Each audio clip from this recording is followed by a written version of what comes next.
At ayan na nga po ang sabaw ng malunggay at papaya. Oh, pinagkaguluhan. Ayan, makikita nyo po kahit salo-salo sila, walang awayan na mangyayari. Ayan. Ayan, nakikita nyo naman po, excited sila dito sa hawak ko na dahon ng papaya at malunggay. Makikita nyo po, wala siyang ibang halo, kundi tubig lang yung pinapakuluan natin. Tapos, unahin po natin ilagay yung dahon ng papaya. Ayan. Pag medyo luto na yung dahon ng papaya, mamaya ko na ilalagay yung dahon ng malunggay. Ayan. Lutuin po muna natin yung dahon ng papaya. Ayan, lutong-luto na yung dahon ng papaya. Kaya naman ilagay na natin yung dahon ng malunggay naman. Ayan, tapos maya-maya okay na siya, luto na siya. Tapos after lumamig, papakita ko po sa inyo kung paano nila kainin yan. Ayan lang po yan, pinakulo lang sa tubig, walang ibang pampalasa. Ayan, di na makapaghintay si Shelo. Kalapit mo nang may gusto, yun. At eto na nga po, luto na yung dahon ng papaya. Ngayon, saka yung dahon ng malunggay, ayan. Ngayon, ipapakita ko sa inyo kung paano nila kakainin tong dahon ng papaya. Gracia, upo ka muna. O, tingnan nyo po, unahin natin si Gracia. O, kinain ni Gracia. Teka, upo muna kayo, Clear. Upo muna, upo. Hindi sila makapaghintay lahat eh. Ito po ay nilaga ko lang sa tubig. Grace, maupo Grace. Grace, upo ka, upo. Upo na, upo. Upo, para bibigyan ko. Maupo ah. Tingnan niyo po si Shelo. Dahan-dahan, baby. Bakit yung kukumaan mo, ngipin mo? Dahan-dahan na. Shelo, dahan-dahan na. Maghintay lang ha, dahan-dahan ha. Dahan-dahan, Shelo ko. Dahan-dahan, baby ha. Ayan, nakita niyo po, 'di ba? Clear. Maghintay lang, Clear. O, tingnan niyo po si Clear. Oh, kanya-kanya na silang kuwe, oh. Oh, tingnan niyo po.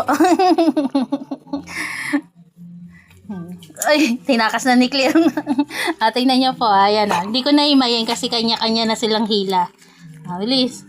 Hila. Shelo, wag mga away, Shelo. Mangguha ka lang ng iyo. Bibi, kuha ka ng iyo. Kuha.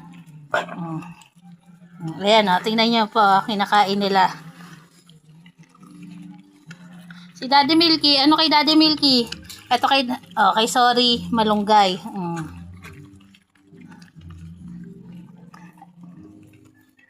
Uy, hindi na yun. Ayan o. Ayan o, Daddy Milky o, kuha. Yatot.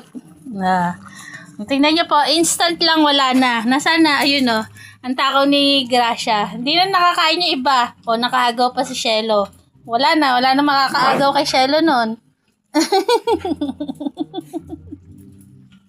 Ayan. Kitang-kita nyo po, diba? Ngayon, ipapakita ko naman sa inyo yung sabaw. Kung iinumin ba nila. Ayan. Kita nyo naman po, ayan o. Kinakain ni Shelo yung dahon ng papaya.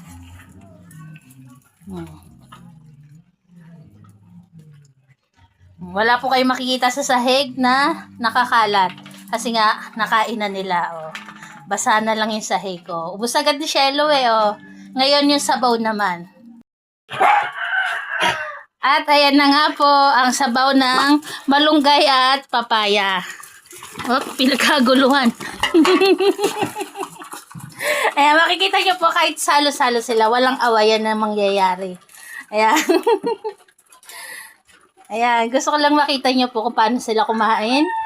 Kahit ano yan, gulay man yan, kinakain nila kahit walang pampalasa. Walang mag-aaway, Barak, ha? Barak, huwag mo na silang sawayin. Salo-salo kayo. Ayan, kita nyo naman po, oh, ganyan sila. Ayan, simot sarap ang sabaw ng malunggay at papaya. Tingnan nyo po, oh. Bibi, Bibi, simutin mo yung malunggay. Di ba? Kita nyo po kung gaano sila ka-excited. Ay, Shelo ko! Si Shelo lang talaga nangaaway eh. Shelo, wag ganyan, Bibi, ha? Ayan po, nairaos na naman ng aming mga fur babies ang kanilang gulay. Bitin pa si Shelo. At ayan po, nakita nyo naman po kung gaano sila kalakas kumain ng gulay. Kahit gulay yan. Diba?